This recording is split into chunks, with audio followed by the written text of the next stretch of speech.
On the surface of it, there was nothing more alarming about that particular Friday in St. Mary Mead than the fact that Mrs. Penhaligon's prize roses had begun to show the telltale signs of black spot, despite her vociferous claims about the superiority of her gardening methods over those of her neighbours.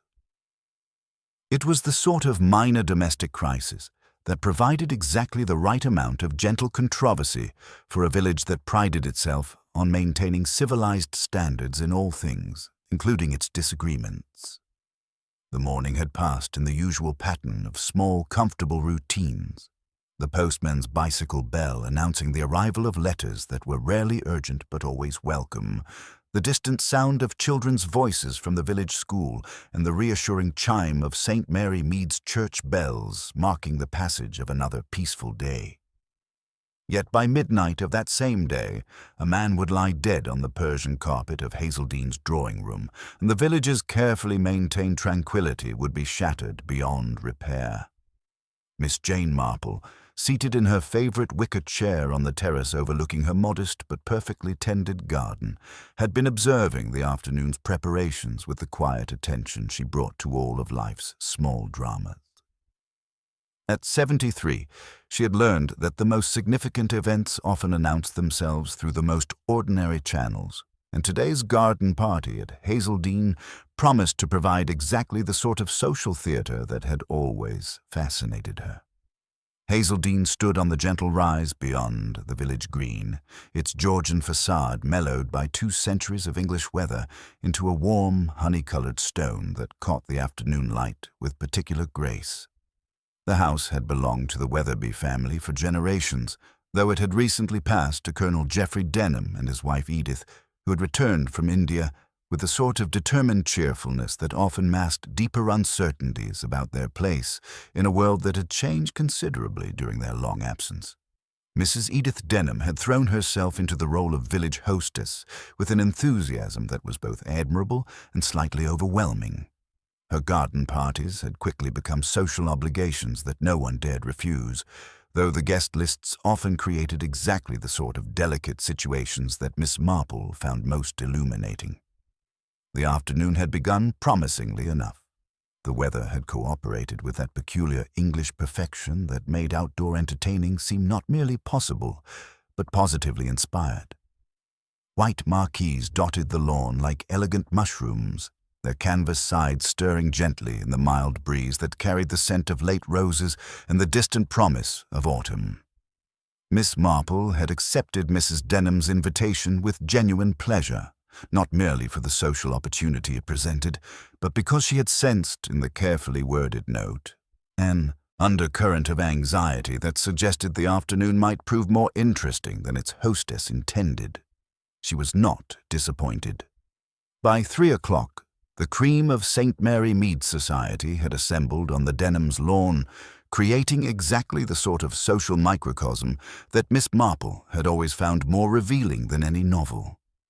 There was Mrs. Bantry, resplendent in floral silk and holding forth on the shocking state of modern young people; Dr. Haydock, whose gruff manner concealed a surprisingly romantic nature; and the Reverend Leonard Clement, whose theological discussions invariably became entangled with village politics in ways that would have horrified his seminary professors. But it was the arrival of the afternoon's special guest that transformed the gathering from a pleasant social occasion into something far more complex and potentially dangerous. Mr. Lionel Avery stepped from his sleek motor car with the sort of practiced ease that suggested a man accustomed to making favorable first impressions. He was perhaps 50, though he carried himself with the confidence of someone who had never allowed age to become a limitation. His clothes were expensive without being ostentatious, his manner charming without being effusive, and his smile had exactly the sort of professional warmth that Miss Marple had learned to regard with particular interest. Colonel Denham's introduction of his guest carried an undertone of nervous pride that immediately caught Miss Marple's attention. "Ladies and gentlemen, I'd like you to meet Mr. Lionel Avery, up from London for a few days. Lionel's been tremendously helpful with some business matters. and I thought it was high time he saw what proper English country life was all about. The response to this introduction was illuminating in its variety. Mrs. Denham fluttered with the sort of pleased anxiety that suggested she had been worrying about this moment for weeks. Dr. Haydock offered a firm handshake and the sort of direct gaze that medical men often employed when assessing new patients. The Reverend Clement provided the sort of cautiously welcoming smile that clergymen reserved for parishioners whose spiritual condition remained uncertain. But it was the reaction of Mrs. Lydia Armitage, Mrs. Denham's younger sister, that caught Miss Marple's particular attention. Lydia stood slightly apart from the main group, her dark dress and serious expression creating an island of reserve in the sea of afternoon pleasantries.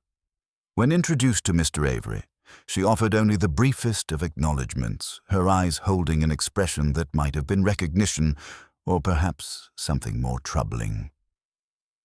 As the afternoon progressed, Miss Marple positioned herself in a comfortable chair beneath an ancient oak tree, her knitting providing the perfect excuse for remaining stationary while observing the social currents that swirled around her.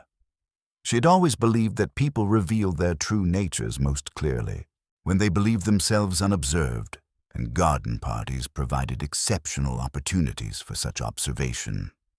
Mr. Avery moved through the gathering with practiced skill, offering exactly the right compliments to each person he encountered.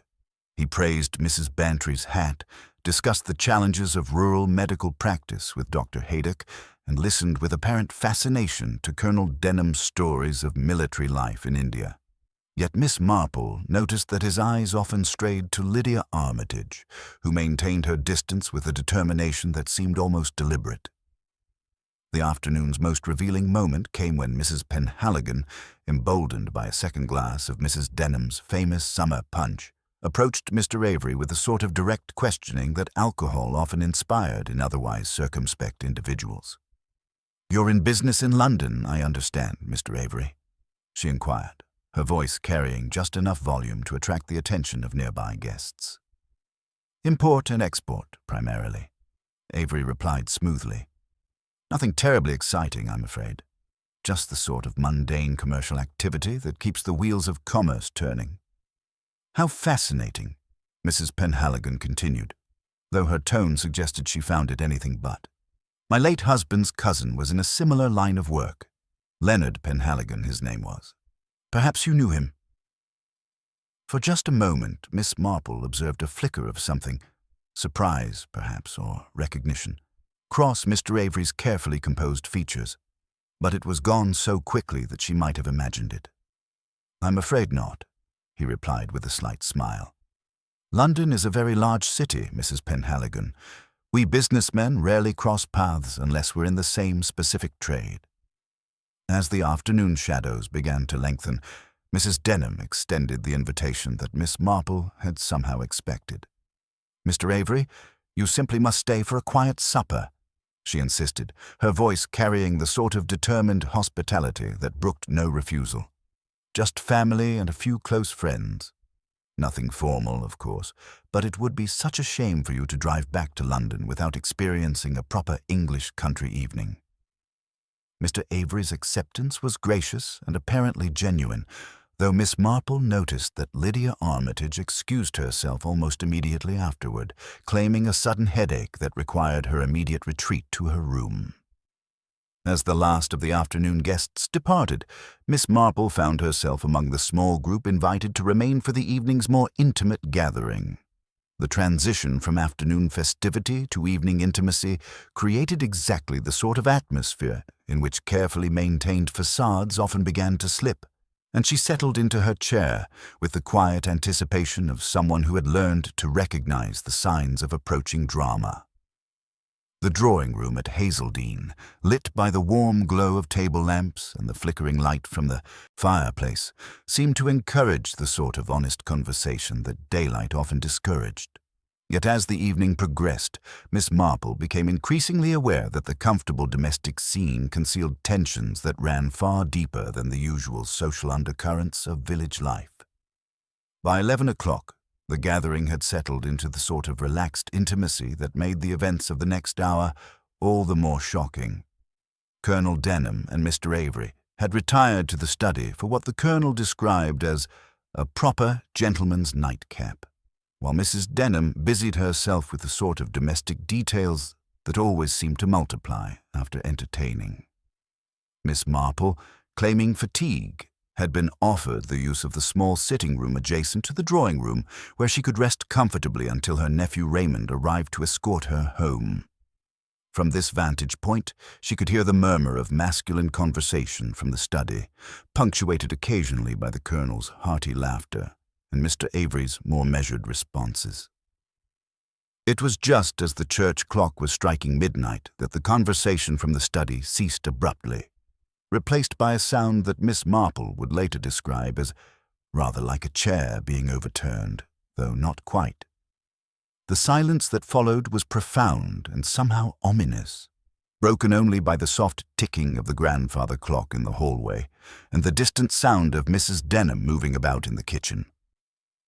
20 minutes later, when Lydia Armitage descended the stairs to check that the house was properly secured for the night, she found the study door ajar and the lamp still burning. Her call for Colonel Denham received no response, and when she pushed the door fully open, she discovered a scene that would haunt her for the remainder of her days. Mr. Lionel Avery lay motionless on the Persian carpet, his evening clothes undisturbed except for the unnatural angle of his head and the peculiar discoloration around his mouth that suggested his final moments had been neither peaceful nor natural. Of Colonel Denham there was no sign whatsoever. The midnight guest who had charmed his way through an afternoon garden party would indeed never walk out of Hazeldene alive, and by morning the quiet village of St. Mary Mead would find itself at the center of a mystery that would test even Miss Marple's considerable powers of observation and deduction. As the first shocked cries echoed through the sleeping house, Miss Marple rose from her chair in the sitting room, her mind already beginning to sort through the afternoon's seemingly innocent conversations and interactions, searching for the patterns that she knew must be there, waiting to be discovered by someone with the patience and wisdom to look beyond the obvious and into the hidden depths of human nature. The game, as her nephew Raymond might have said, was most decidedly afoot. The scream that shattered the midnight stillness of Hazeldene was not the theatrical shriek of melodrama, but the raw, involuntary cry of someone confronting an unthinkable reality.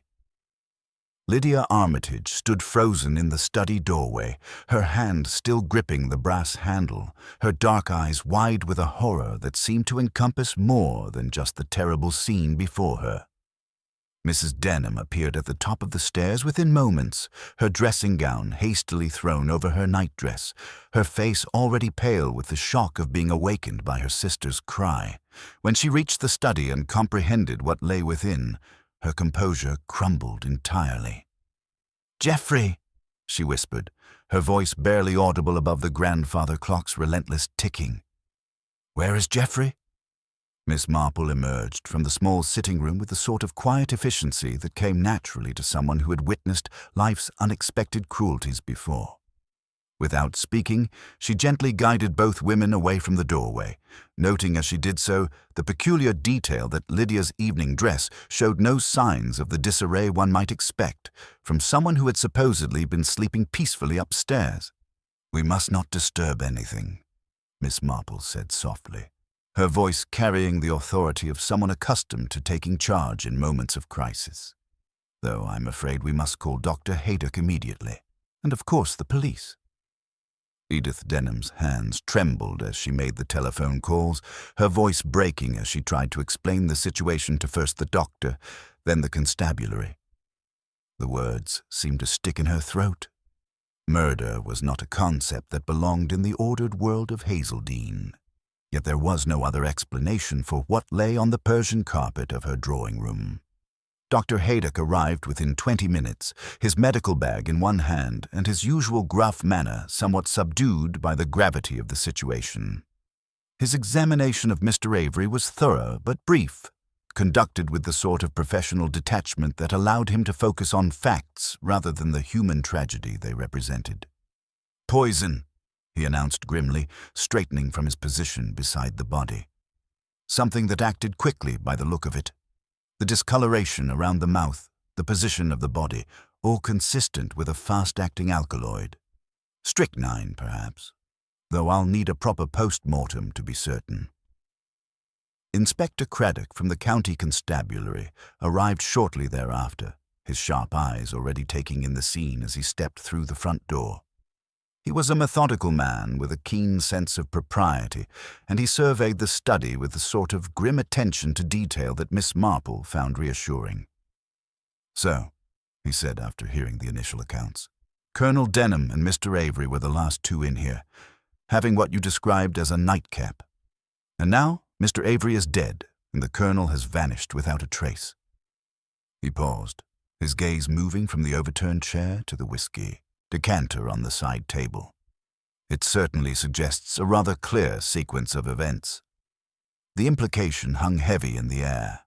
Within the hour, constables were searching the grounds and surrounding lanes, while the inspector methodically examined every detail of the study. Colonel Denham's bedroom showed no signs of hasty packing, his clothes remaining neatly arranged and his personal effects undisturbed. More puzzling still, his motor car remained in the garage, and the household staff confirmed that no vehicle had been heard leaving the property during the night. As dawn began to break over St. Mary Mead, the news spread through the village with the speed that only truly shocking events could achieve. The milkman, making his early rounds, became an unwitting bearer of grim tidings.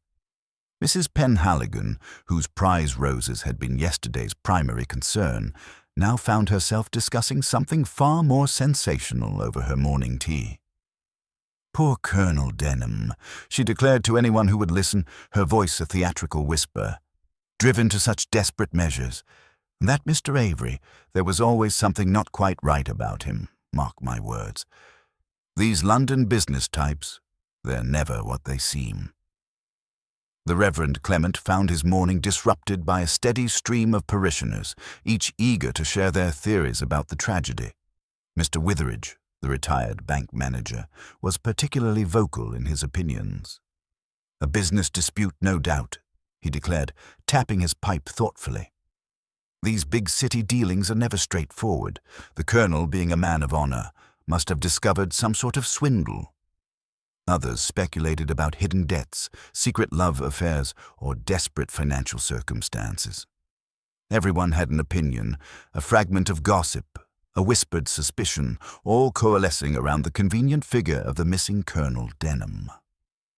Miss Marple, however, as she sat in Mrs. Denham's morning room with a cup of tea and her knitting, felt a quiet unease settling over her like morning mist. The obvious solution rarely satisfied her keen understanding of human nature. She recalled Mr. Avery's brief, almost imperceptible flicker of recognition when Mrs. Penhaligon had mentioned her late husband's cousin, Leonard Penhaligon's, during yesterday's garden party. She remembered Lydia Armitage's deliberate avoidance of their London guest, and the way the young woman's initial horror at discovering the body had been overlaid with something that might have been resignation. Most intriguing of all was a small detail that had caught her attention in the study. A fallen object near the skirting board, unnoticed in the general shock and confusion. It was, she told herself, exceedingly odd, and odd little things in her long experience of human wickedness were very rarely unimportant. Colonel Denham's disappearance was too neat, too perfectly aligned with the most basic assumptions of guilt. Human nature, Miss Marple knew from decades of careful observation, was rarely so straightforward. There were always undercurrents, hidden motives, and subtle deceptions that even the most seasoned investigators often overlooked in their haste to find the simplest answer. As the village buzzed with speculation and the police continued their methodical search for the missing colonel, Miss Marple found herself increasingly convinced that the truth lay somewhere beyond the obvious explanations, hidden in the complex web of relationships and secrets that connected these seemingly ordinary people in ways that even they might not fully understand.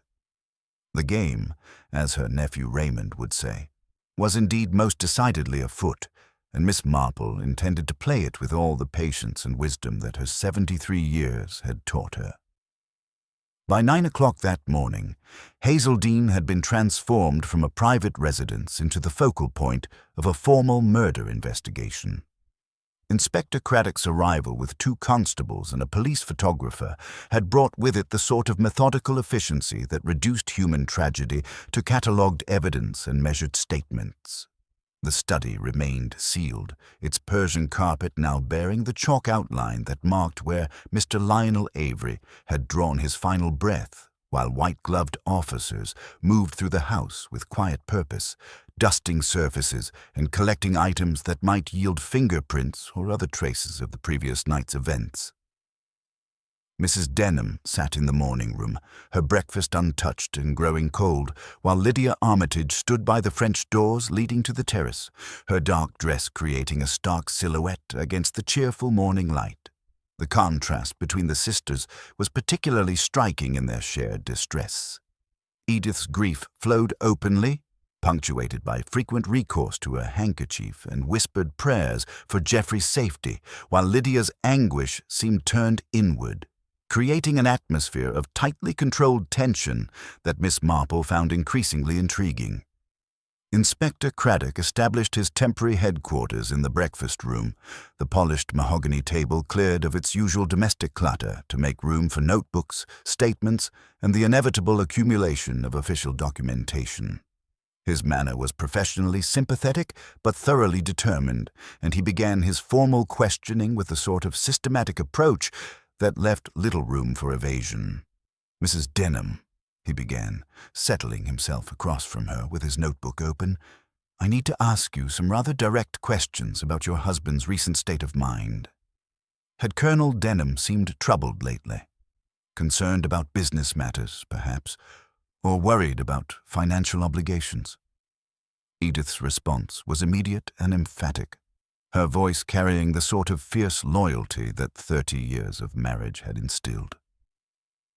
"Geoffrey was the most honourable man who ever lived, Inspector.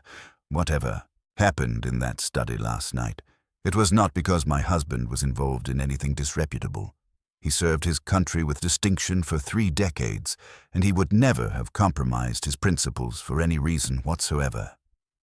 The inspector's expression remained diplomatically neutral, though Miss Marple, observing from her corner chair with her knitting, caught the slight tightening around his eyes that suggested he had heard similar protestations before. "I'm sure that's true, Mrs. Denham, but even honourable men can find themselves in difficult situations through no fault of their own. What exactly was the nature of your husband's business relationship with Mr. Avery?" It was Lydia who answered, her voice carrying a sharpness that cut through her sister's emotional fog like a blade through silk. "Mr. Avery approached Geoffrey about 6 weeks ago with some sort of investment opportunity. Something to do with importing goods from the Far East, taking advantage of Geoffrey's contacts from his military service. Geoffrey was initially enthusiastic. He'd been rather at loose ends since our return from India, and the prospect of useful employment appealed to him tremendously." "Initially enthusiastic," Inspector Craddock repeated, making careful notes. "But his attitude changed." Lydia's glance toward her sister was brief but significant, carrying undertones that Miss Marple filed away for future consideration. "Geoffrey began having doubts about Mr. Avery's methods. Nothing specific that he shared with us, you understand, but he mentioned that some of the proposed arrangements seemed unnecessarily complex. Geoffrey was a straightforward man, Inspector. He believed in doing business with a handshake and a gentleman's word." Dr. Haydock's arrival shortly before 10 o'clock brought with it the sort of grim medical precision that transformed speculation into fact. His preliminary examination had confirmed his initial assessment. Mr. Avery had indeed died from strychnine poisoning, administered in sufficient quantity to cause death within minutes. The poison had been delivered in the whiskey, traces of which remained in the glass found beside the body. "The interesting thing about strychnine," Dr. Haydock explained to the assembled group, his medical bag still in hand, "is that it has a distinctly bitter taste. Anyone drinking it would notice immediately, unless the taste was masked by something else or the victim was somehow prevented from expressing his distress." Inspector Craddock seized upon this detail with obvious professional interest. So either Mr. Avery was forced to drink the poisoned whiskey, or he consumed it without realizing what it contained. In either case, we're dealing with premeditated murder, not a crime of passion committed in the heat of argument. The implications of this assessment settled over the morning room like a heavy blanket, transforming the tragedy from a possible moment of madness into something far more calculated and cold-blooded. Premeditation suggested planning, careful consideration, and a determination that seemed at odds with Colonel Denham's reputation as a man of honor and straightforward impulse. Meanwhile, throughout St. Mary Mead, the initial shock had begun to crystallize into the sort of fevered speculation that small communities generated with remarkable efficiency. The postman, having delivered the initial news during his morning rounds, found himself waylaid at every gate, forced to repeat the grim details to increasingly elaborate audiences. Mrs. Penhaligon, now fully recovered from the effects of Mrs. Denham's summer punch, declared with great conviction that Colonel Denham had clearly been driven to desperate measures by Mr. Avery's unspecified London dealings. "You mark my words," she proclaimed to anyone within earshot at the village shop, her voice carrying the authority of someone who had appointed herself the community's chief interpreter of tragic events. "These military men have their breaking point, just like anyone else, and that Mr. Avery, with his smooth talk and his expensive motor car, probably pushed the poor colonel right over the edge." The theories multiplied with each telling. Old Mr. Biddle, the retired solicitor, suggested it was a matter of disputed inheritance, perhaps involving a long-lost will that Mr. Avery had come to enforce. Young Mr. Percival, the schoolmaster, whispered of blackmail, suggesting that the London visitor had discovered some compromising secret from the colonel's military service. Each theory, however outlandish, found fertile ground in the rich soil of village imagination, fueled by a mixture of genuine concern and the almost irresistible appeal of scandal in an otherwise orderly community. Miss Marple, having been invited to remain at Hazeldene to provide what Mrs. Denham tearfully described as moral support during this dreadful time, observed these developments with a sort of gentle attention that had served her well in understanding the complexities of human nature. She had learned long ago that grief, like joy, manifested itself in remarkably individual ways, and that the absence of expected reactions could be as revealing as their presence.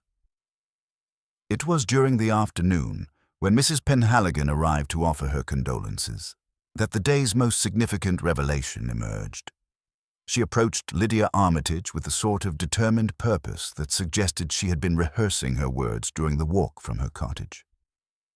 "My dear," she began, her voice carrying an unusual note of hesitation, "I've been thinking about yesterday afternoon about that conversation I had with Mr. Avery. When I mentioned my late husband's cousin Leonard Penhaligon, I could have sworn I saw recognition in his eyes. Leonard was involved in some rather questionable business dealings before his death, I'm afraid. Nothing criminal, you understand, but not entirely respectable either." Lydia's reaction to this information was immediate and telling. Her face paled noticeably, and she gripped the back of her chair with sufficient force to whiten her knuckles. "What sort of business dealings?" she asked, her voice barely above a whisper. Mrs. Penhaligon's response was delivered with a sort of reluctant honesty that suggested she understood the potential significance of her revelation. Import and export, primarily from the Orient. Leonard always claimed it was perfectly legitimate, but there were rumors about smuggling, about goods that weren't quite what they appeared to be on the customs documents. He died quite suddenly, actually, about 2 years ago. Some said it was his heart, but others wondered. Miss Marple's knitting needles paused in their rhythmic movement as she absorbed this information.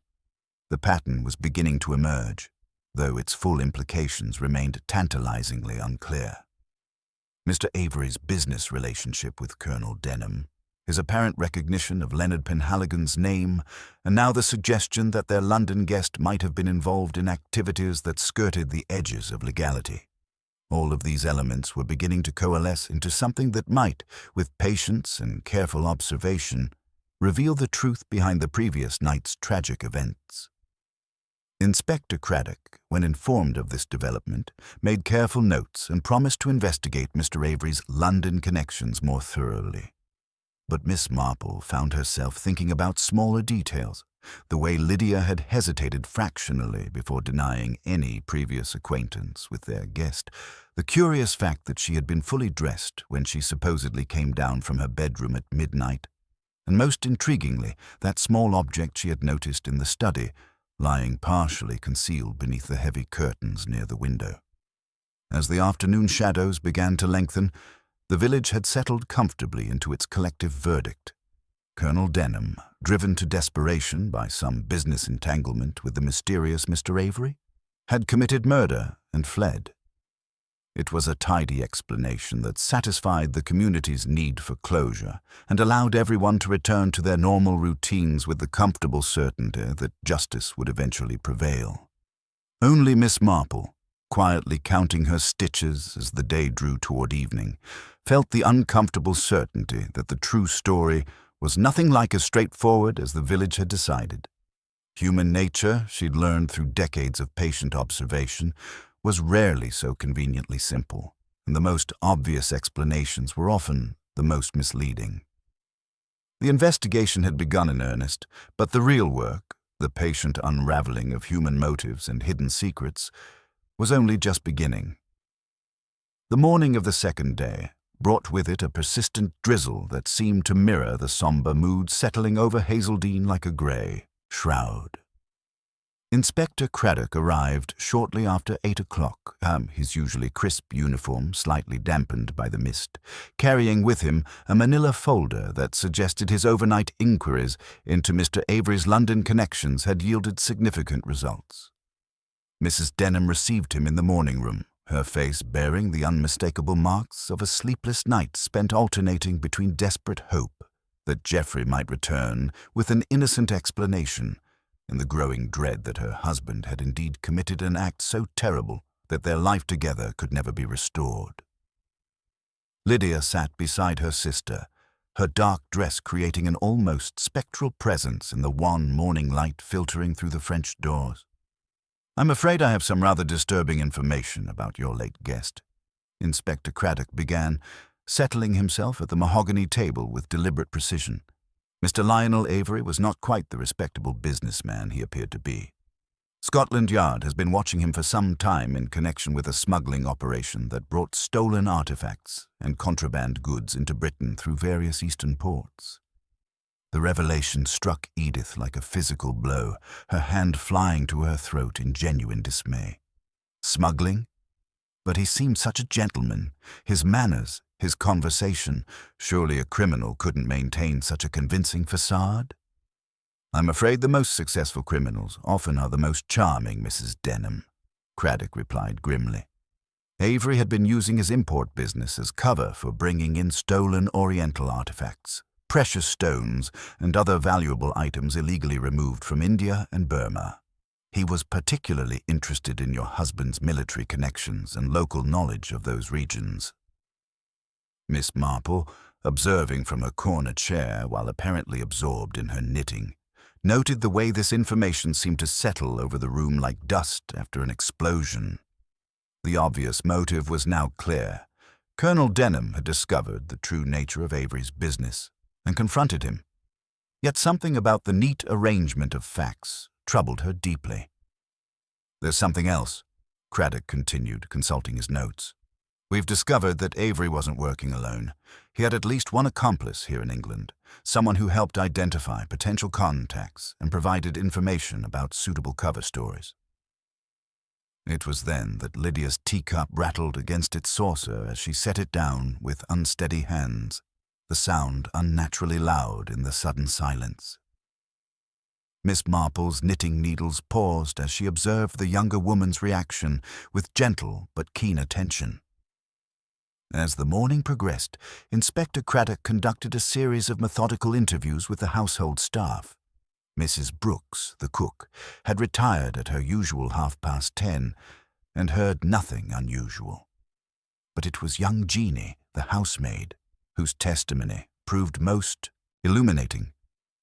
"I did see something, sir," she admitted nervously, her anxious hands twisting at her apron. About 10 minutes after I went upstairs, I came back down for my duster. I saw Mr. Avery in the passage just by the study door. He looked queer-like. Not ill exactly, but set, hard-like. He had his hand on the knob, and I thought he was listening to someone inside. Then I heard the Colonel laugh from the study, and Mr. Avery went in. "You're certain of the time?" Craddock asked sharply. "Just before 11, sir. I remember thinking how late it was for gentlefolk to still be sitting up." Miss Marple registered this detail with particular interest. According to Dr. Haydock's estimate, the body had been dead close to an hour when discovered at 12:20, leaving a narrow but significant window during which everything must have occurred. Meanwhile, throughout St. Mary Mead, the initial shock had crystallized into the sort of fevered speculation that small communities generated with remarkable efficiency. Mrs. Bantry, who had once admired Colonel Denham's bearing, now spoke of a latent wildness she claimed to have detected in his eyes. Mr. Witheridge declared with the authority of his banking background that men of action often possess hidden capacities for extreme measures when cornered. Even the Reverend Clement, while publicly advocating prayer and understanding, privately admitted his growing conviction about the Colonel's guilt. The village had found its villain, and the comfortable certainty of collective judgment settled over St. Mary Mead like a familiar blanket. It was during the afternoon lull, when Inspector Craddock was occupied with telephone calls to London, that Lydia approached Miss Marple in the small sitting-room overlooking the garden. "You don't believe Geoffrey did this," she said suddenly, turning from the window. It was not a question. Miss Marple's blue eyes regarded her with gentle shrewdness. "I believe your brother-in-law was a man of very strong principles. Such men, when driven beyond endurance, sometimes do terrible things. But when they do, it has a certain look. One recognizes it.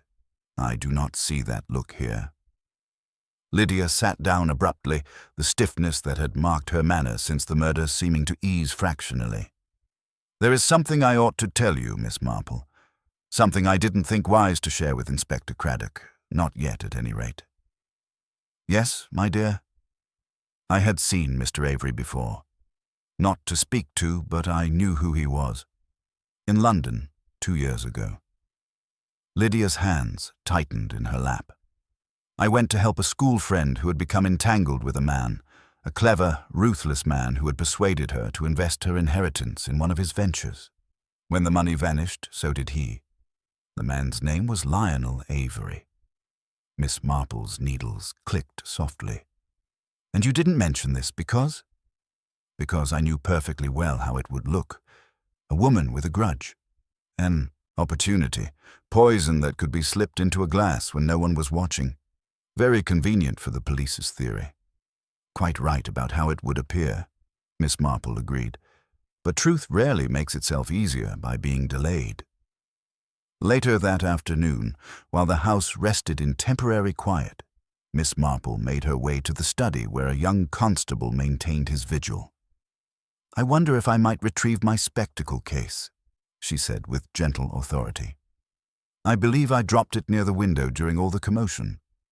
The constable, recognizing her as an official witness, allowed her to enter under supervision.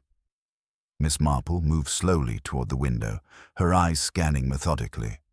There, partially concealed beneath the heavy velvet curtains, lay a small object that glinted dully in the afternoon light, a tarnished silver locket bearing the initials LP, engraved on its surface, its chain broken as if torn away with some force. "Found your spectacles, miss?" the constable inquired. "Oh, yes, thank you," Miss Marple replied, though her mind was racing with implications. "Exactly where I thought they might be." As she returned to the sitting room, Miss Marple reflected on the growing complexity of the case. Leonard Penhaligon's initials on a locket in the Denham's study, Avery's criminal network, Lydia's hidden connection to their London guest, all pointed toward a web of deception far more intricate than the obvious explanation of Colonel Denham's supposed guilt. The village had reached its comfortable verdict. The police were pursuing their logical suspect, but Miss Marple had learned long ago that human nature was rarely so conveniently simple. The most obvious solutions were often the most misleading, and somewhere in the tangle of relationships and hidden motives lay the quiet, simple line of truth that patient observation might eventually reveal.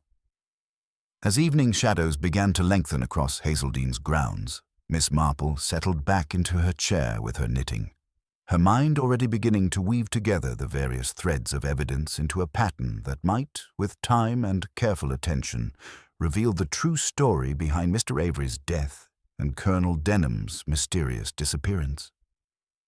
The third morning arrived with the sort of crystalline clarity that often follows English rain, bringing with it revelations that would transform the investigation from a straightforward manhunt into something far more intricate and troubling.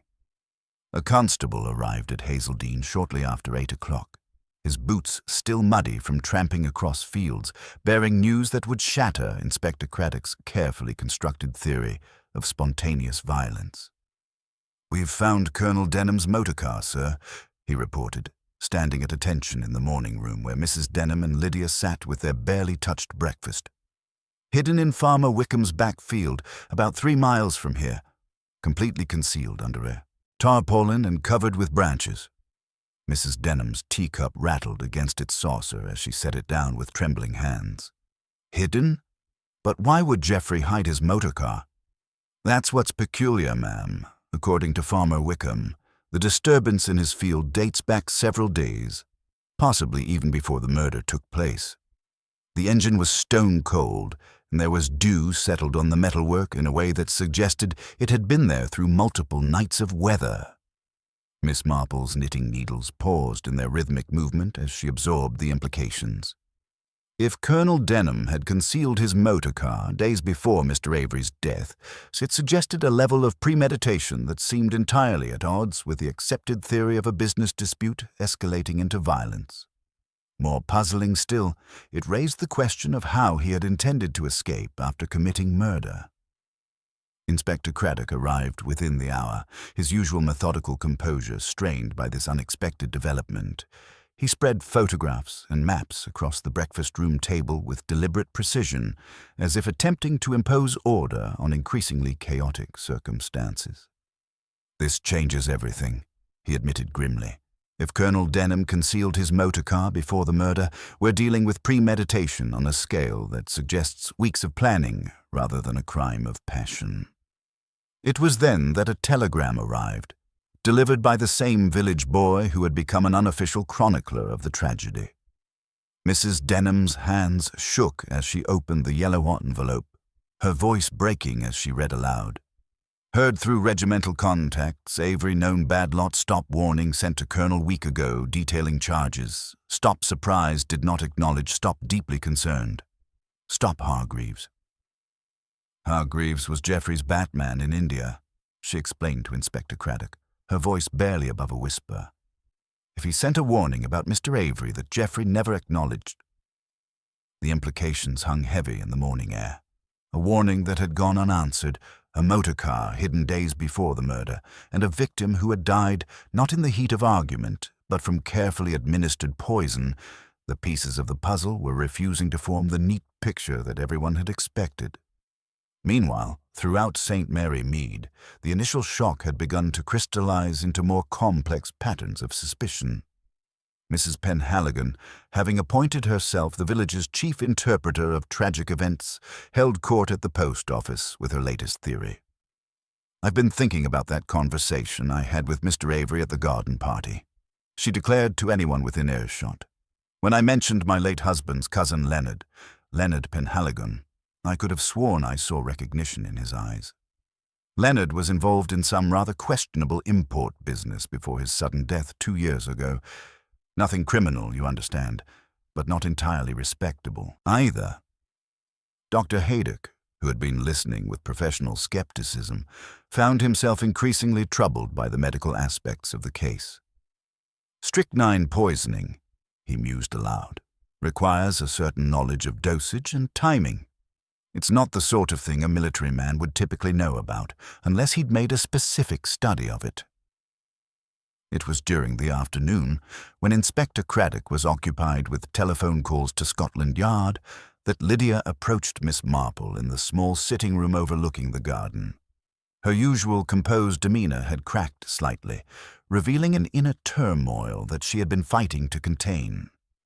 "There's something I must tell you," she said suddenly, her voice carrying the weight of a decision long postponed. "About Leonard Penhaligon and why his death matters more than any of us realized." Miss Marple set down her knitting and regarded the younger woman with gentle attention. "Yes, my dear?" "Leonard Penhaligon was my fiancé," Lydia continued, the words falling into the silence like stones into still water. "We were engaged to be married when he died so suddenly 2 years ago. The engagement was never officially announced because Leonard insisted on waiting until his business affairs were more settled. But I loved him deeply, and I never believed that his death was natural." The revelation struck the room like a physical force. Mrs. Denham stared at her sister with complete bewilderment, while Miss Marple absorbed this information with the sort of quiet attention that had served her well in understanding the complexities of human motivation. "You recognized Mr. Avery when he arrived for the garden party," Miss Marple observed gently. It was not a question. "I recognized him immediately as one of the men who had been pressuring Leonard about some business matter in the weeks before he died. Leonard was frightened of him, frightened enough to speak of leaving the country, of abandoning his business entirely. And then, quite suddenly, Leonard was dead, and Mr. Avery disappeared from London until he resurfaced here." Inspector Craddock, returning from his telephone calls, found himself confronted with this new dimension to the case. His methodical approach to criminal investigation had not prepared him for the emotional complexity that now surrounded every aspect of the murder. "So we have 3 potential motives," he said slowly, settling back into his chair. Colonel Denham's business entanglement with a known criminal, his possible financial difficulties based on some overdue notices we found in his study, and now Miss Armitage's personal vendetta against the man she believes responsible for her fiancé's death. But Miss Marple, quietly counting her stitches as the afternoon shadows lengthened, found herself increasingly convinced that the true story was still hidden beneath layers of assumption and misdirection. The obvious suspects had obvious motives, but murder, in her long experience, was rarely so conveniently straightforward. The hidden motor car troubled her particularly. If Colonel Denham had been planning murder, why conceal his means of escape days in advance? And if he hadn't been planning murder, who else had known about his activities well enough to use them as cover for their own deadly intentions? As evening approached, bringing with it the sort of gathering dusk that encouraged confidences and revealed secrets, Miss Marple reflected on the curious fact that everyone seemed to have a reason for wanting Mr. Avery dead. Yet no one seemed to have had the practical opportunity to kill him. The whiskey had been poured in the study in the presence of Colonel Denham, yet the colonel had vanished as completely as if the earth had swallowed him. Somewhere in the tangle of relationships and hidden grudges lay the quiet, simple truth that patient observation might eventually reveal. And Miss Marple, settling back into her chair with her knitting, prepared to wait for that truth to emerge from the shadows where it had been so carefully concealed. The game, as her nephew Raymond would say, was becoming more interesting by the hour, and Miss Marple intended to play it with all the patience and wisdom that her 73 years had taught her about the endlessly fascinating complexities of human nature. The 4th morning arrived with an unseasonable chill that seemed to penetrate the very stones of Hazeldene, carrying with it an atmosphere of mounting tension that no amount of domestic routine could dispel. Mrs. Denham moved through her morning duties with the mechanical precision of someone whose world had been fundamentally altered, while Lydia's confession about Leonard Penhaligon had created an undercurrent of unease that affected every conversation, every glance exchanged between the sisters. Inspector Craddock arrived shortly after 9 o'clock, his usually methodical demeanour strained by the complexity that the case had assumed. The revelation of Lydia's past connection to their murdered guest had transformed what might have been a straightforward investigation into something far more intricate and potentially explosive.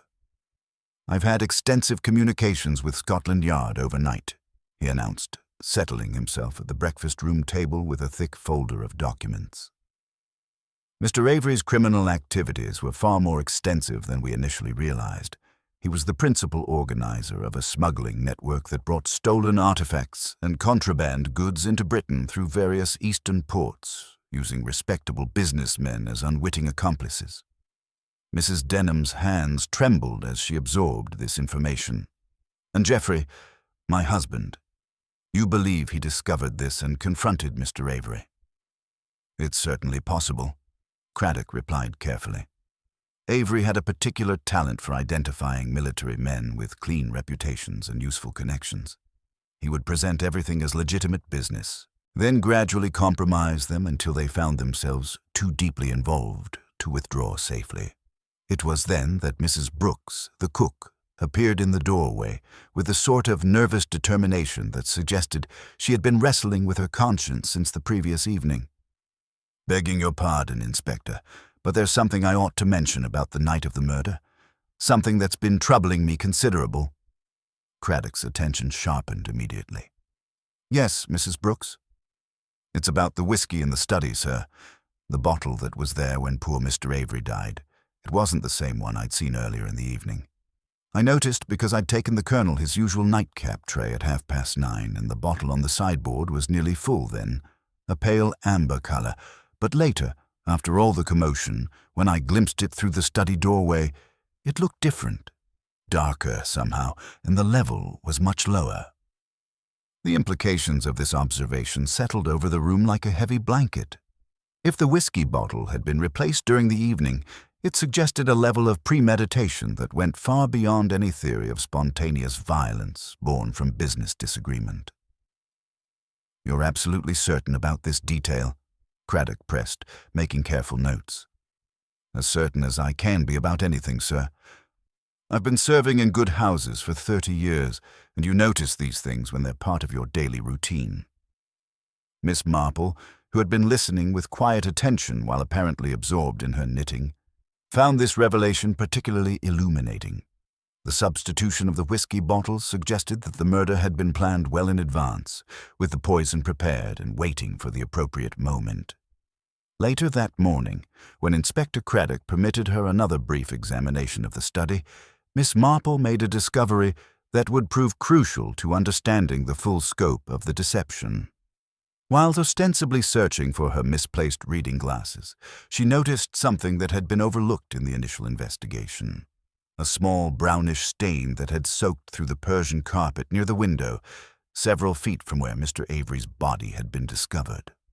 When she knelt to examine it more closely, using her magnifying glass with methodical precision, she realized that the stain carried the faint but unmistakable scent of bitter almonds and medicinal herbs.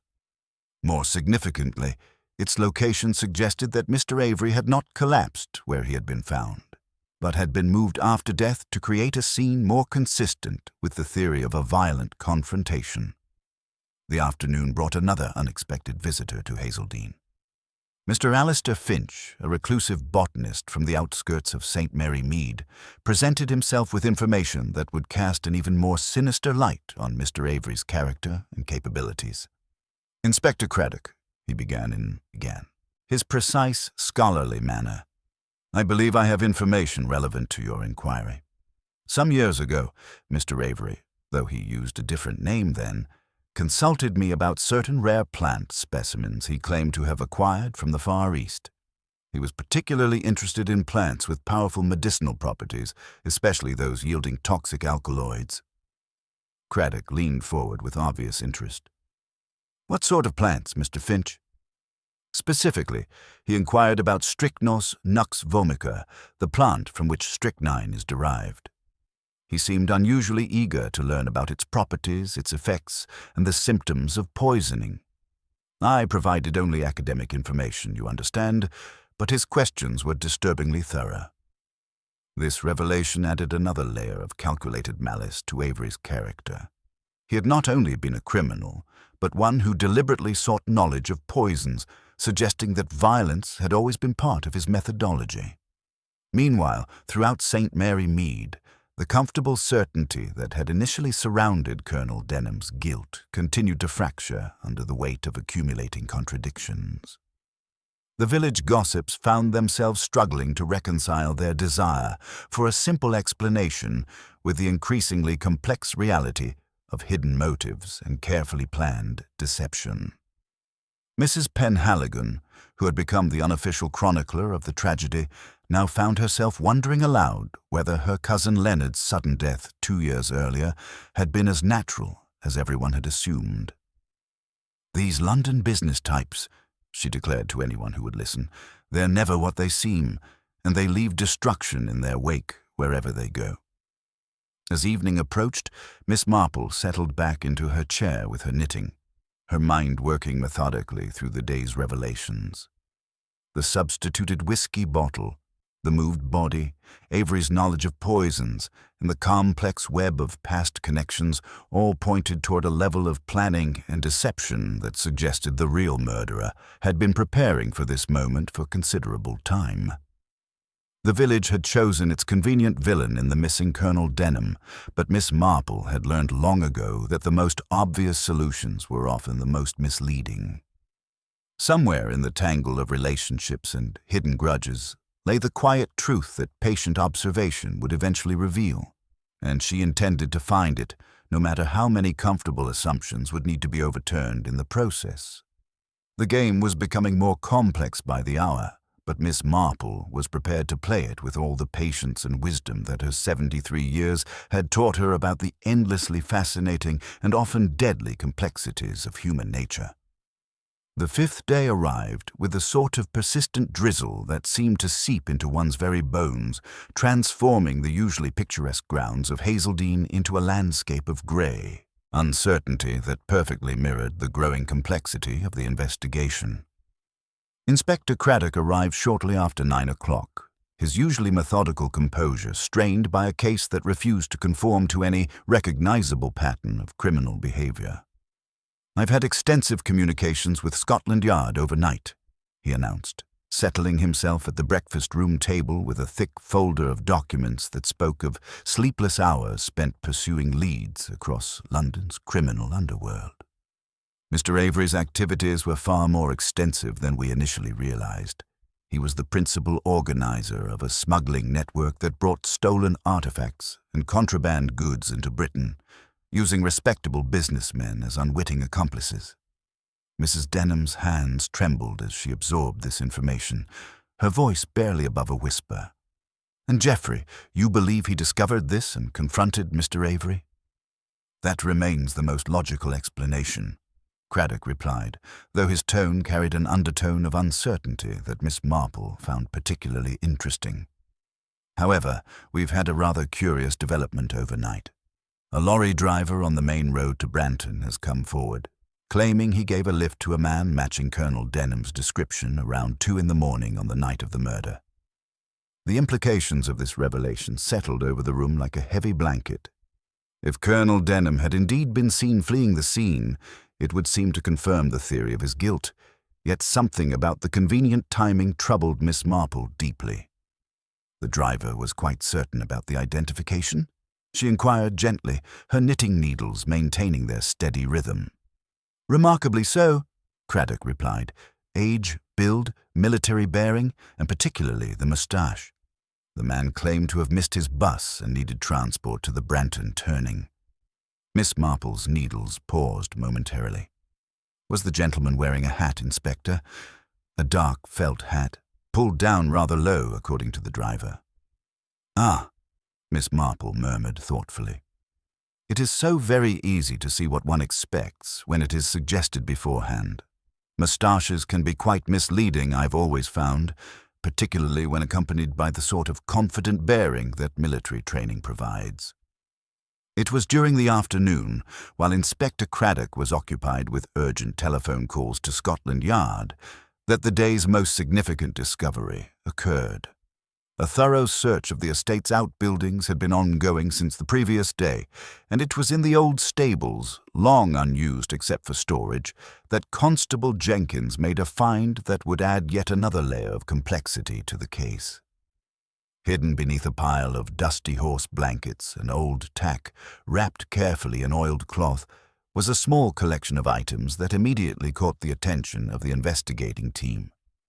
There was an intricately carved ivory figurine of obvious Indian origin, its craftsmanship suggesting considerable value, and beside it, a leather-bound notebook bearing the initials GD embossed in fading gold on its cover.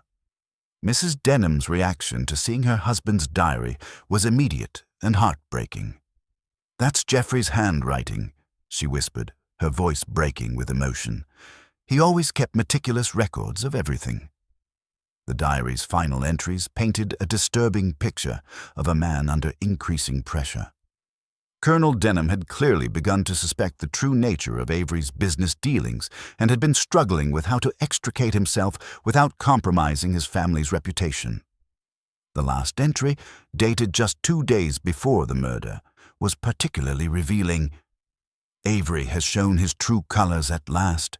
The man is both a scoundrel and a blackmailer. He threatens to expose certain details of my past dealings, grossly exaggerated though they are, if I refuse to continue our association. I must find a way to break free of this entanglement before it destroys everything Edith and I have built." Inspector Craddock studied the diary with obvious satisfaction. "This explains the hidden motor car, the apparent premeditation.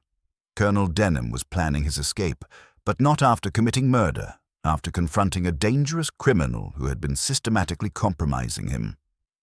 The village, when news of these discoveries filtered through the usual channels of domestic communication, embraced this new narrative with obvious relief. The comfortable certainty about Colonel Denham's guilt was replaced by sympathy for a man driven to desperate measures by a ruthless criminal. Mrs. Penhaligon, who had appointed herself the community's chief interpreter of events, declared with renewed authority that she had always suspected there was more to the story than met the eye. But Miss Marple, quietly observing the reactions to these convenient discoveries, felt a familiar prickle of unease. The diary entries were almost too perfect, too neatly aligned with the most obvious explanation for the Colonel's behavior. Combined with the lorry driver's remarkably detailed identification and the ivory figurine that seemed to confirm Avery's criminal activities, the evidence painted a picture that was perhaps too tidy for comfort. During the evening, when the house had settled into its temporary quiet, Miss Marple made her way to the small sitting room where she had been spending her time since the tragedy began. From her knitting bag, she withdrew the small tarnished locket she had discovered in the study, the one bearing Leonard Penhaligon's initials that had been overlooked in the initial investigation. Opening it with careful fingers, she studied the miniature photograph inside. A young man with serious eyes and a determined expression that spoke of strong principles and unwavering convictions. Opposite the picture, pressed flat against the inner case, was a tiny slip of paper that she had noticed during her earlier examination. Unfolding it with meticulous care, she read the 2 words written in neat, masculine handwriting. "Trust no one." The message, brief though it was, carried implications that extended far beyond its simple phrasing. Leonard Penhaligon had been frightened enough to hide a warning in his most personal possession, suggesting that his death 2 years earlier had been neither natural nor accidental. If Avery had been responsible for Leonard's death, then his appearance at Hazeldene represented not just criminal opportunity, but the continuation of a pattern of violence that had begun long before Colonel Denham became involved. As Miss Marple replaced the locket in her knitting bag, her mind worked methodically through the day's revelations. The convenient discovery of evidence that supported the most obvious theory, the remarkably detailed testimony of a stranger who claimed to have given the fleeing colonel a ride, and the diary entries that provided such a neat explanation for his behavior. All of these elements suggested the hand of someone who understood exactly how an investigation would proceed, and had taken steps to guide it toward predetermined conclusions. Somewhere in the tangle of planted evidence and carefully constructed narratives lay the truth about Mr. Avery's death. But Miss Marple knew that finding it would require looking beyond the obvious explanations into the darker corners of human nature, where desperation and long-nursed grievances could drive even the most unlikely people to commit acts of calculated revenge. The game was indeed becoming more complex by the hour, but Miss Marple was prepared to play it with all the patience and wisdom that her 73 years had taught her about the endlessly fascinating and often deadly art of deception. The real murderer was still among them, carefully maintaining their facade of innocence while the investigation pursued the convenient suspect they had so skillfully provided. Tomorrow would bring new challenges, new revelations, and perhaps the first crack in the carefully constructed wall of lies that surrounded the truth about that fatal night at Hazeldene. The sixth morning brought with it a deceptive clarity that seemed to mock the growing complexity of the investigation. Inspector Craddock arrived at Hazeldene shortly after 9 o'clock, his usually methodical composure strained by a case that continued to resist every attempt at straightforward resolution. He carried with him a leather dispatch case that suggested overnight communications with London had yielded significant, if troubling, results. "I've had extensive reports from Scotland Yard," he announced, settling himself at the breakfast-room table where Mrs. Denham and Lydia awaited him with the sort of tense expectation that had become their morning routine. "Mr. Avery's criminal activities were far more extensive than we initially realized. He appears to have been connected to at least 3 suspicious deaths over the past decade, all involving business associates who had become inconvenient to his operations." Mrs. Denham's teacup rattled against its saucer as she absorbed this information. 3 deaths, but surely the authorities would have noticed such a pattern? Avery was remarkably skilled at making murder appear natural, Craddock replied grimly. Heart failure, accidental poisoning, a fall downstairs, each death was investigated and found to be non-suspicious. It was only when Scotland Yard began examining his associates systematically that the pattern emerged. Miss Marple, observing from her corner chair while apparently absorbed in her knitting, noted the way this information settled over the room like dust after an explosion. Yet something about the neat arrangement of facts troubled her deeply. The evidence against the missing Colonel Denham was almost too perfect, too conveniently aligned with the most obvious explanation. It was then that the Morning Post brought an unexpected complication. Among the usual condolence letters and village correspondence was a delayed telegram forwarded from the Branton post office with apologies for the sorting delay. Mrs. Denham opened it with trembling hands, her voice barely audible as she read aloud. "Letter from Geoffrey posted 4 days ago. Finally delivered. Stop contents suggest he planned confrontation with Avery, but not violence. Stop deeply concerned about his disappearance. Stop please advise. Stop Hargreaves." Inspector Craddock leaned forward with sharp interest. A letter posted 4 days ago. That would place it before the garden party, before any of the events we've been investigating. The letter itself arrived with the afternoon post, bearing the Branton postmark and Colonel Denham's familiar military handwriting. As Craddock read it aloud, Miss Marple found herself increasingly convinced that they had been pursuing entirely the wrong theory. "The letter reads like that of a man planning to confront a scoundrel through proper channels," she observed gently, "not someone preparing for murder. He speaks of bringing matters to the notice of the proper authorities. Hardly the words of a man planning private justice." Yet even as this evidence seemed to exonerate Colonel Denham, Miss Marple found herself troubled by other details that had been accumulating like gathering storm clouds. During her permitted visits to the study, she had noticed several small inconsistencies that suggested careful staging rather than spontaneous violence. The ivory figurine discovered with the Colonel's diary, for instance, bore the faint sheen of recent handling despite supposedly being hidden for weeks beneath dusty horse blankets. More significantly, There was the matter of the replaced whiskey bottle that Mrs. Brooks had mentioned. The substitution suggested premeditation of a sophisticated kind, requiring advanced knowledge of the household's routines and the opportunity to prepare poison well in advance of its administration. As the afternoon wore on, Miss Marple found herself increasingly focused on the small silver locket she had discovered in the study, the one bearing Leonard Penhaligon's initials. The locket's presence in that room was deeply significant, yet its meaning remained tantalizingly unclear. It suggested a connection between past and present that went beyond mere coincidence. During the evening, when the house had settled into its temporary quiet, Miss Marple made what she would later describe as a small experiment in human nature. She sought out Lydia in the small sitting room where the younger woman sat with a book she was clearly not reading. "My dear," Miss Marple began gently, settling into the chair opposite, "I've been thinking a great deal about that ivory figurine found with your brother-in-law's diary.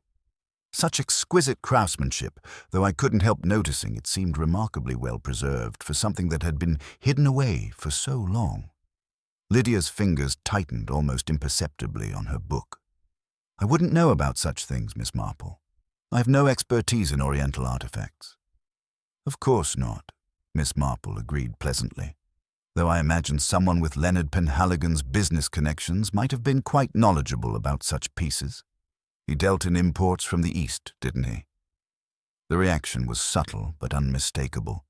A fractional stiffening of posture, a barely perceptible intake of breath. To anyone less practiced in observation, it might have passed unnoticed, but to Miss Marple it was as revealing as a shouted confession. "I've also been wondering about timing," she continued conversationally. "The curious fact that you came downstairs fully dressed at midnight, for instance. Those who have genuinely been sleeping don't usually appear so composed when roused by tragedy." Lydia set down her book with deliberate care. "I am a light sleeper, Miss Marple. I had heard sounds from below and came to investigate. Is that so unusual?" "Not unusual, no, but combined with other small details, it does create a rather interesting pattern." Miss Marple's needles clicked softly in the growing silence. "You see, my dear, I've learned over the years that the most carefully planned crimes often reveal themselves through the very perfection of their execution. Evidence that fits too neatly, explanations that satisfy too completely. These things make an old woman like me rather suspicious." The silence that followed was profound, broken only by the soft ticking of the mantel clock and the distant sound of rain beginning to fall against the windows. Lydia's composure, which had remained remarkably steady throughout the investigation, showed the first signs of genuine strain. "I think," Miss Marple said finally, rising from her chair with gentle authority, "that we shall have some very interesting developments in the next day or two. Truth has a way of insisting upon itself, no matter how carefully it has been concealed." As she made her way to the door, she paused and turned back to Lydia with a look of infinite compassion. "My dear child, I do hope that when the time comes, you will remember that justice and revenge are not always the same thing, and that the human heart is capable of both great love and terrible mistakes." The door closed softly behind her, leaving Lydia alone with her thoughts and the growing certainty that Miss Marple's gentle probing had uncovered far more than anyone had realized. The carefully constructed facade that had protected the real truth about Mr. Avery's death was beginning to crack, and the final act of this deadly drama was drawing inexorably closer. Outside, the rain continued to fall, washing away the last traces of the deceptive clarity that had marked the morning and replacing it with the sort of gathering darkness that often preceded the most devastating revelations about human nature and the lengths to which grief and love could drive even the gentlest of souls. The seventh morning arrived with an oppressive stillness that seemed to press against the windows of Hazeldene like an unwelcome visitor. The sky hung low and heavy, the color of unpolished pewter, casting everything in a gray light that perfectly mirrored the mounting tension within the house. Inspector Craddock arrived shortly after 9 o'clock, his usually methodical composure showing distinct signs of strain, the firm lines of his face carved a little deeper by sleepless nights spent wrestling with increasingly contradictory evidence. "I've had further reports from the laboratory," he announced, settling himself at the breakfast room table where Mrs. Denham and Lydia awaited him with barely concealed anxiety. "The forensic analysis has revealed something rather significant about the method of poisoning." Mrs. Denham's teacup rattled against its saucer as she set it down with trembling hands. "What sort of discovery, Inspector?" "The strychnine wasn't merely mixed into the whiskey," Craddock explained, consulting his notes with deliberate precision. "There were traces on the outside of the glass as well around the rim. Someone had brushed the poison there, ensuring that even if Mr. Avery suspected the drink itself, he would still receive a fatal dose simply by raising the glass to his lips." Miss Marple's knitting needles paused in their rhythmic movement as she absorbed this information. The forensic detail confirmed her growing certainty about the calculated nature of the murder. This was not the work of someone acting in desperate impulse, but rather the methodical execution of a carefully planned revenge. "Such a precaution suggests someone who understood there was a risk the victim might refuse the drink," she observed gently. "Someone who had studied his habits and prepared for various contingencies." During the afternoon lull, Miss Marple made what she privately termed her final test. She had spent the morning ostensibly tidying her knitting bag, but in reality she was preparing her stage. The tarnished silver locket bearing Leonard Penhaligon's initials was carefully positioned within the bag, easily visible to anyone who might glance inside. She sought out Mrs. Denham in the drawing-room, where Edith was attempting to arrange autumn flowers with the sort of mechanical precision that had marked all domestic routines since the tragedy began. "My dear Edith," Miss Marple began conversationally, "I was just thinking about that poor Mr. Avery. Such a tragedy, and yet one must confess, he seemed to bring a certain disquiet wherever he went. One hears such stories about London business types." "Indeed," Edith replied, pruning a chrysanthemum with a decisive snip. "Lydia tells me he was quite a scoundrel, preying on innocent people." "Ah, yes, Lydia," Miss Marple mused, her eyes twinkling with an almost imperceptible light. "Such a devoted sister. It must have been a terrible shock for her to see him here after all this time, especially given her past connection to Mr. Penhaligon." At that moment, Lydia entered the drawing-room, her expression carefully guarded. She had clearly not forgotten Miss Marple's probing questions from the previous evening. "Good morning, Lydia," Miss Marple said with perfect innocence. "We were just discussing the unfortunate Mr. Avery and your poor fiancé, Leonard Penhaligon. Such a sad story." Then, with a seemingly clumsy movement, she tipped her knitting bag slightly, allowing the silver locket to tumble out onto the polished wooden floor with a soft but distinct clatter. Lydia's eyes, previously fixed on her sister, snapped immediately to the fallen locket. For one fleeting instant, a flicker of something raw and powerful, recognition, alarm, perhaps even a spark of triumph, crossed her carefully composed features. The reaction was gone as quickly as it appeared, replaced by her usual mask of controlled grief, but Miss Marple had seen exactly what she needed to see. "Oh dear," Miss Marple exclaimed, bending slowly to retrieve the locket. "How clumsy of me. This little trinket. I found it quite by accident in the study. I believe it belonged to your Mr. Penhaligon, didn't it? Such a sentimental piece." She held it out to Lydia, who took it with hands that, for the first time since the murder, trembled noticeably. Lydia's gaze lingered on the familiar initials, her thumb tracing the worn silver surface with unconscious tenderness. "Yes," Lydia whispered, her voice tight with barely controlled emotion. "It was his. He always carried it." "And the little note inside," Miss Marple continued, her tone remaining mild, yet carrying an underlying current of steel. "Such a poignant message. Trust no one. A warning, perhaps, from a man who had learned the hard way about deception and betrayal." Lydia's grip on the locket tightened until her knuckles showed white. Her eyes darted from Miss Marple to her sister and back to the locket and the carefully constructed facade that had held firm through police interrogations and family grief began to show visible cracks. A muscle twitched in her jaw, and her breathing became shallow and rapid. "Leonard was a good man," she said finally, her voice hardening with suppressed fury. "But he was naive. He trusted Avery, and Avery destroyed him systematically. He stole his business, ruined his reputation, and then—" She stopped abruptly, as if realizing she had said too much. The silence that followed was profound and somehow ominous, broken only by the soft ticking of the mantel clock and Mrs. Denham's sharp intake of breath as understanding began to dawn. The air in the drawing-room grew thick with unspoken truths and the weight of long-concealed secrets finally pressing toward the surface. Later that afternoon, Miss Marple sought out Inspector Craddock in the breakfast room, where he sat surrounded by crime scene photographs and forensic reports, his expression one of deepening frustration. "Inspector," she said, her voice calm and measured, "I believe I have some information that might help clarify certain aspects of our unfortunate situation." The game was indeed reaching its climax, and Miss Marple had just laid the final, crucial trap.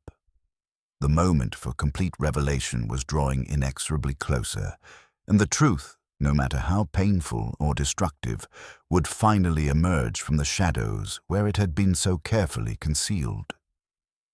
The 8th morning arrived with the sort of crystalline clarity that often follows a storm, bringing with it an unmistakable sense that all pretenses were about to be stripped away. Inspector Craddock had requested that everyone gather in the drawing-room at precisely 10 o'clock, his manner suggesting that the investigation had reached its critical conclusion. Miss Marple settled herself in her customary chair, the silver locket bearing Leonard Penhaligon's initials positioned carefully within her knitting bag, where it would be visible to those who knew to look for it. Mrs. Denham entered with the brittle composure of someone who had begun to suspect that her world was about to collapse entirely, while Lydia followed with her usual controlled demeanor, showing distinct signs of strain. "Ladies," Inspector Craddock began, positioning himself near the fireplace, "Miss Marple has brought certain inconsistencies to my attention that require immediate clarification." Miss Marple's knitting needles clicked softly as she spoke, her voice carrying the gentle authority that came from decades of patient observation. "Inspector, this case has been remarkable for the abundance of evidence pointing in one direction, toward Colonel Denham's guilt. Yet when one examines human nature rather than convenient facts, a rather different picture emerges." She paused, her gaze resting briefly on Lydia. "You see, the most effective deception provides investigators with exactly what they expect to find. A missing suspect with clear motive, physical evidence that supports the obvious theory, and witnesses who confirm what everyone believes to be true. The whiskey bottle troubles me particularly," Miss Marple continued conversationally. Mrs. Brooks noted that the bottle she placed on the Colonel's tray was nearly full and pale amber in color. Yet the bottle found after the murder was darker and nearly empty. Such a substitution requires both opportunity and intimate knowledge of household routines, not something a desperate man would think to arrange in the heat of confrontation.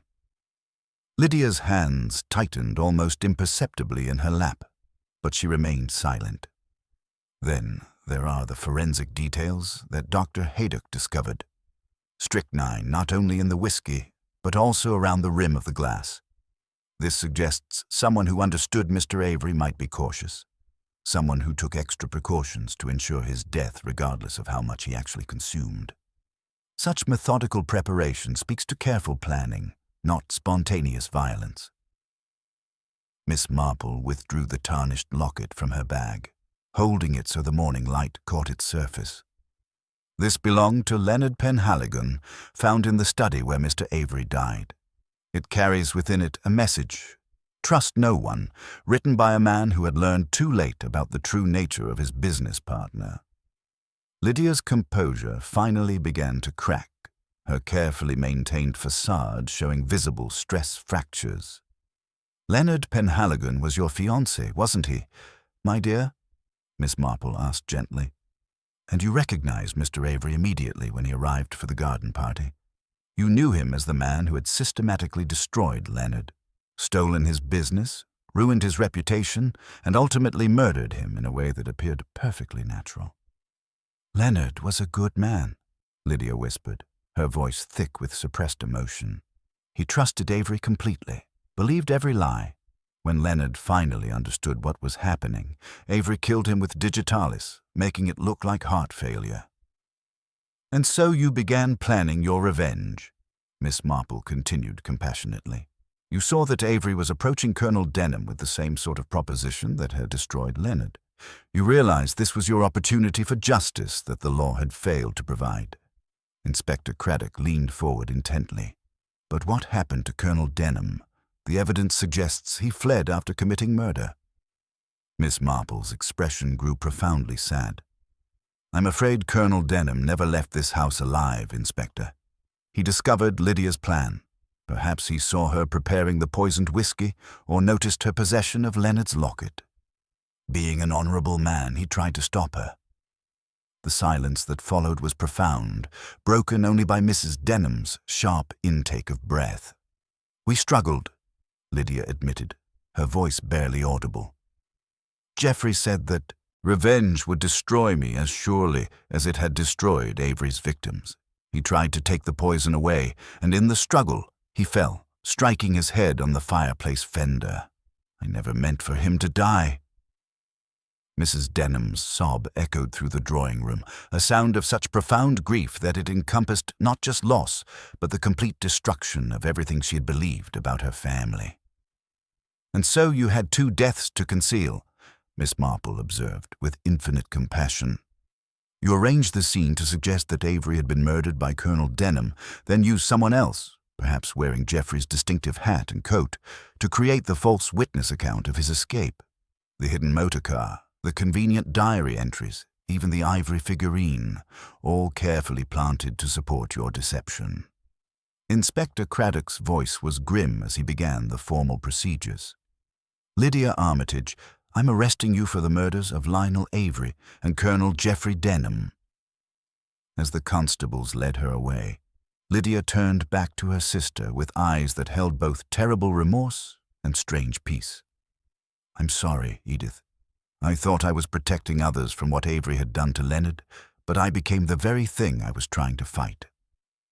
The drawing room fell silent, except for Mrs. Denham's quiet weeping and the soft ticking of the mantel clock. Miss Marple packed away her knitting with gentle precision, reflecting once again on the dangerous depths of human nature and how love, when twisted by grief and the desire for revenge, could transform even the gentlest soul into something capable of terrible acts. Outside, the morning mist continued to lift, revealing the familiar landscape of St. Mary Mead in all its peaceful ordinariness. The village would recover from this tragedy, as it had from others, but the lessons about the thin line between justice and vengeance would linger long after the immediate shock had faded. The profound silence that followed Lydia's arrest seemed to press against the walls of Hazeldene's drawing room like a living thing, broken only by Mrs. Denham's quiet weeping and the relentless ticking of the mantel clock that had witnessed so much tragedy within these walls. Inspector Craddock completed his official procedures with methodical efficiency, though his usual professional satisfaction at solving a difficult case was notably absent. The revelation that they had been pursuing an innocent man while the real murderer sat among them, grieving and planning, had shaken his confidence in straightforward investigative methods. Within hours, a thorough search of the estate's outbuildings yielded the grim confirmation that everyone had begun to dread. Colonel Geoffrey Denham's body was discovered in the old wine cellar beneath the house, carefully concealed behind stacked crates that had not been disturbed for months. Dr. Haydock's examination confirmed Lydia's confession.